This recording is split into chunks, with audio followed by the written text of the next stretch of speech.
자, 윤석열 총장이 오늘 오마이뉴스 리얼미터 조사에서도 1위를 차지를 했습니다.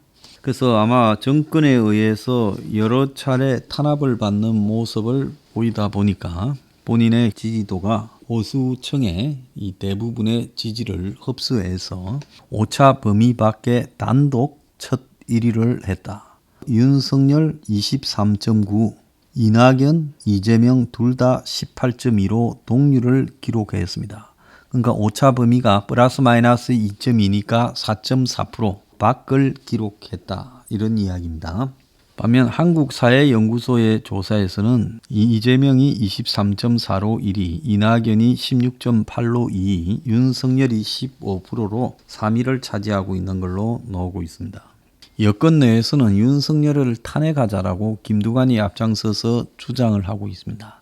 이 탄핵이라는 부분은 대통령 탄핵과 마찬가지로 국회에서 검사를 탄핵할 수 있죠. 윤석열도 검사 중에 한 명이니까 검찰총장도 탄핵을 당할 수 있습니다.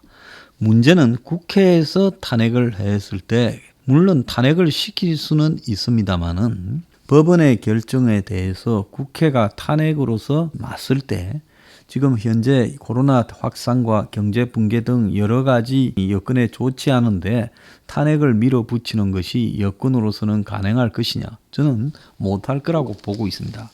그래서 윤석열을 쫓아내면 그야말로 윤석열을 희생양으로 키워주게 되죠. 그러다 보니까 정청래는 윤석열 총장이 두 번에 걸친 집행정지 신청을 내어서 첫 번째는 추미애의 직무정지에 대해서 거기에 가처분 신청을 냈지요. 두 번째는 또 징계 2개월에 대해서 또 신청을 냈지요. 두 번 다 인용되는 부분을 그래서 본안 소송의 실익을 집행정지 신청을 함으로써 해치는 부분을 방지하기 위해 집행정지 처분의 효력정지 신청을 할 수 없도록 하는 행정소송법 개정안까지 내겠다. 지금 그렇게 이야기를 해서 윤석열 방지법이라고 말을 하고 있습니다. 추미애는 윤석열이 복귀한 이후에 묵묵부답이고요.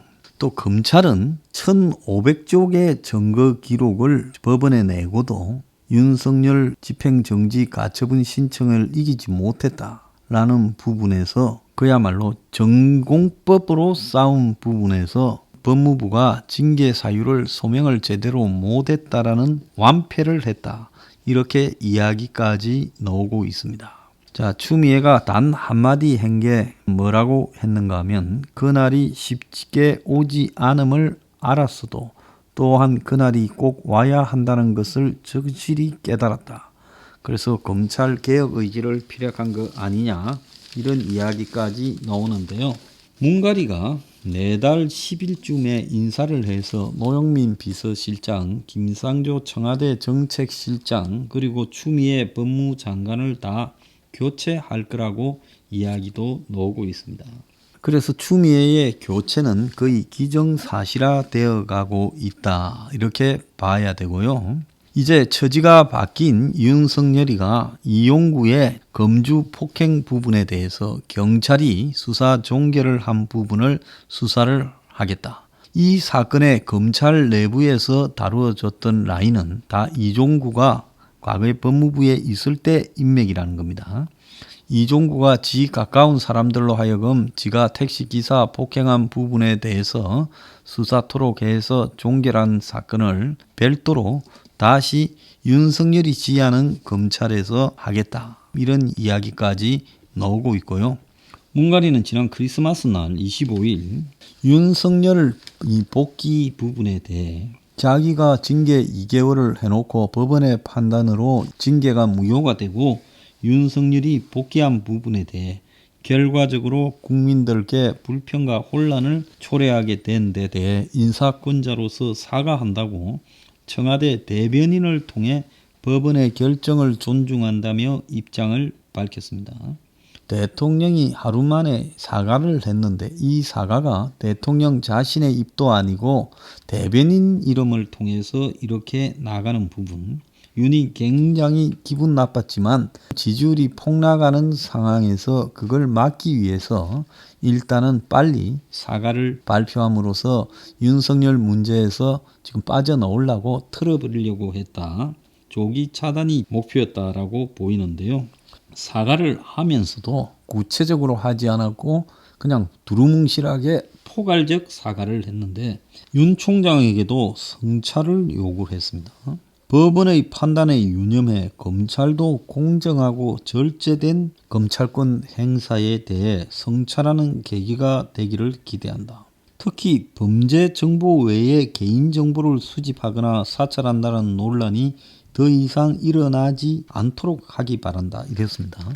이 부분을 겉으로 보면 무슨 판사들에 대한 어떤 사찰 정보 부분에 대해 약간은 풀어주면서도 재판부가 언급을 했던 부분을 이야기하는 거가 싶은데 제가 볼 때는 윤에 대해서 문 자신의 개인적 비리나 의혹 등에 대해서는 수사하려고 꿈도 꾸지 마라. 권력의 비리에 대해서 수사하려고 꿈도 꾸지 마라라고 경고한 것처럼 보여요. 사과는 하지만 수사권을 남용하지 마라. 참모들은 말렸다는 거예요. 문 보고 사과하지 말라고. 이것도 웃겨요. 참모라는 것들이 전부 아부꾼만 남아있으니 이런데 근데 검찰에는 선을 넘지 말라고 메시지를 보냈고 윤이 이번에 출근할 때는 아주 조용히 출근해서 지하 주차장으로 크리스마스 날 출근을 했다고 합니다. 정문에 비치고 있던 기자들한테 추미애 직무정지 때 출근할 때는 법치 지위를 지키기 위해 최선을 다하겠다라고 기자들 앞에 노출시켜 놓고 이번에는 그냥 조용히 지도새도 모르게 출근을 했고 또 매우 신중한 판단으로 첫날에 원전 수사 등을 지휘할 것이냐고 관심을 가지고 보고 있었는데 그걸 또 하지도 않고 출근해서 대검 차장 그리고 직원들과 도시락 식사를 한 다음에 정직 기간 중에 업무 상황을 보고받았고 코로나 확산 대응 관련 업무도 검토했다고 합니다. 그리고 원전 수사는 보고받지 않았다라고 지금 이야기가 나오고 있어요. 오늘 아침 신문에 보면 윤은 내년 7월 임기 때까지 물러날 생각이 없다고 자진 사퇴에 대해 선을 긋고 물러나고 싶어도 못 물러날 상황이다. 징계 취소 본안 소송 준비도 만전을 가하고 있다. 이렇게 이야기를 했고 보수 언론들이 관심을 가지고 있는 원전 수사 등에 대해서도 보고를 받았다. 이렇게 지금 이야기가 나오고 있습니다. 여권에서는 수사 기소권을 분리하고 검찰개혁 시즌2를 하겠다. 부패, 선거 등 6개 분야의 수사권을 박탈하겠다. 이런 이야기까지 하고 있어요. 그런데 조선일보가 윤석열, 양정철이 같은 편이다. 이렇게 TV조선을 통해서 26일 날 오후에 지금 보도를 했습니다. 그 내용은 뭔가 하면 문이 추미애를 시켜서 윤을 내치려다가 실패했는데 상황은 그것보다 더 복잡하다. 문이 어제 발빠르게 사과했고 재량권이 없다라고 말을 했다. 대통령이 재량이 없다라고 한 게 단순히 책임 회피냐? 그게 아니라 여권 내부에서 벌어지고 있는 추윤 갈등을 문가리가 사실상 방관했다. 이런 이야기인데 윤에 대해서 임기를 지키라는 대통령 메시지가 있었다. 그런데 법무장관을 비롯해서 참모들은 사퇴하라고 했다. 그러면 왜 두 가지 혼란이 있었느냐? 그러니까 청와대 내부에서 조국 측 입장을 가지는 라인 그리고 양정철 사이에 싸움이 벌어졌고 조국, 최강욱, 이광철 등 민정 라인이 한패였고 양정철이 한패였는데 이 싸움이 작년 7월 달부터 시작됐는데 그 이후에 이 싸움에 추미애 등이 가세했고 현재 청와대 노영민 라인도 가세를 했을 거다. 근데 양정철이는 반대편에 서서 자기 대선 후보로 유력했던 조국을 윤석열을 통해서 완벽하게 제거했고 얼마 전에 정경심 재판 판결로 그것도 확인이 되었다. 그래서 윤석열 측은 윤이 문갈이나 정권을 직접 공격할 목적으로 무리한 수사를 할 생각이 없었다. 이렇게 자꾸 전달해 했다라는 겁니다. 그래서 문과의 대립보다는 조국을 둘러싼 수사가 이 사단이 되었고, 여기에 낙곰수, 주진우, 김용민이가 양정철, 윤석열 해동부터 시작해서 충성 맹세하더라는 소리까지도 벌어진 거다. 문이 왜 이 상황을 지켜보고 있었나라는 부분에서는 결국 문이 윤을 다룰 때 또 다른 양정철 라인을 통해서 다루고, 또 한편으로는 조국이라는 부분을 대해서 버리지도 않고 갖고 가는 이중적인 플레이를 하게 되고, 그 이중적인 플레이의 결과가 윤석열의 조국 제거로 나타나고, 그러면서 또 친문들이 윤석열에 맞서서 싸우는 행태로 나타났다는 겁니다. 문재인 대 윤석열 싸움이 아니라 윤석열과 조국의 다툼으로 보는 내부 패거리 싸움이다. 조선이 이렇게 보도를 했어요.